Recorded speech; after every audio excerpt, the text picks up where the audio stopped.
صحابہ کرام میں افضل اور غیر افضل کے بھی درجات قرآن سے ثابت ہے. حدیث تو بعد میں آئے گی نا. پہلے تو قرآن ہی ہمیں کہتا ہے. قرآن 3 درجے مقرر کرتا ہے نبی علیہ الصلوۃ والسلام کے ساتھ والے ساتھیوں کے، صحابہ کرام کے. ایک سورہ توبہ میں آیت نمبر 100 میں اللہ رب العزت فرماتے ہیں والسابقون الاولون من المہاجرین والانصار والذین اتبعوہم بإحسان رضی اللہ عنہم ورضوا. ایک یہ درجات والے ہیں جس سے اللہ خوش ہوا، وہ سبقت لے گئے نیکیوں میں اور بڑھ گئے پہلوں میں، اور وہ انصار میں سے تھے اور مہاجرین میں سے تھے. اللہ نے کہا نا من المہاجرین، سارے مہاجر نہیں. اب ایک تو یہ درجہ ہو گیا. ایک وہ درجہ ہے جو اللہ تعالیٰ کہتا ہے اب جو احسان کے ساتھ ان کی اتباع کرتے رہیں گے نا، ان سے بھی اللہ تعالیٰ راضی ہے، پھر ان کو بھی اللہ تعالیٰ درجات دے گا. ایک یہ ہو گئے. ایک وہ درجہ ہے جو اللہ تعالیٰ فرماتے ہیں منکم من یرید الدنیا منکم من یرید الآخرہ. یہ بھی سورۃ توبہ میں ہے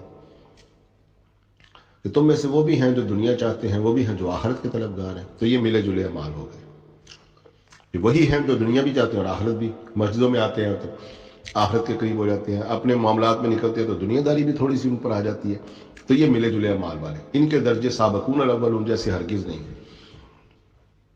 پھر ایک آ جاتے ہیں، اللہ ہی قرآن میں فرماتے ہیں کہ نبی جو تمہارے ارد گرد مدینہ اور اس کے اطراف میں بادیہ نشین ہیں، پکے منافق ہیں، مرض النفاق کا، اور اتنے پکے منافق ہیں لا تعلمہم، آپ بھی انہیں نہیں جانتے، ہم جانتے ہیں. تو یہ مختلف لوگ ہو گئے. چلے وہ جو پکے منافق ہیں ان کو تو آپ صحابی سے خارج کر دیں گے، پتہ نہیں کون کون ہے، ہم تو نہیں جانتے، اللہ ہی جانتا ہے.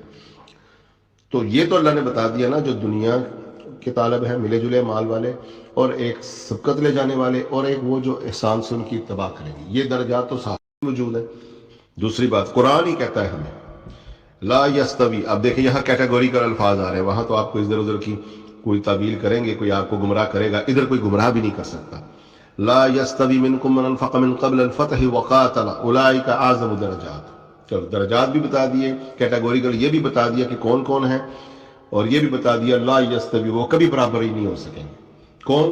جو فتح کے بعد اسلام میں آئے، قتال اور خرچ کیا، وہ پہلوں کے کبھی برابر نہیں ہو سکتے. اولئک اعظم درجات، ان کے تو بہت اعلیٰ درجات ہیں. اب یہ صحابہ سے کہا جا رہا ہے نا کہ فتح کے بعد جو اسلام میں آئے وہ بھی صحابی ہیں، وہ کبھی برابر نہیں ہو سکتے. تو لہٰذا جو سبقت لے جانے والے ہیں، جنہوں نے ہجرت کی ہے، جنہوں نے جو بدری ہیں، احدی ہیں، حندقی ہیں، بیعت رضوان والے ہیں، ان کے برابر تو لقاء نہیں ہو سکیں گے کبھی بھی. بلکہ ایک بدری کے برابر غیر بدری نہیں ہوتا. حضرت عمر کہتے تھے جب تک ایک بدری صحابی زندہ ہے میں مشورے میں بھی حکومت کے کسی احد والے کو نہیں بٹھاؤں گا. یہ ضمنی مسئلہ ہے فضیلت کا. اگر اہل سنت کیا عموماً ابو بکر، عمر، عثمان جس طرح خلافت ہے اس طرح تقسیم ہے رتبوں کی.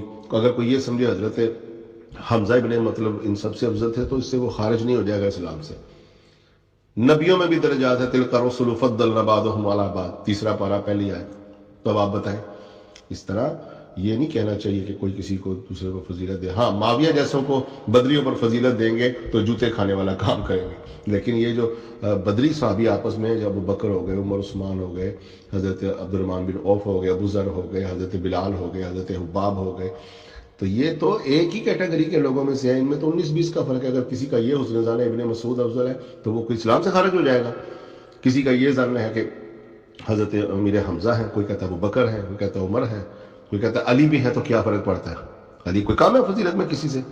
اگر کوئی یہ خیال کرے کہ علی ان سب سے افضل ہے، بالکل کہہ سکتا ہے، اس سے وہ کوئی اسلام سے خارج نہیں ہوگا، بدعتی نہیں ہوگا، گناہ گار بھی نہیں ہوگا. یہ بھی بات ذہن میں رکھ لیں.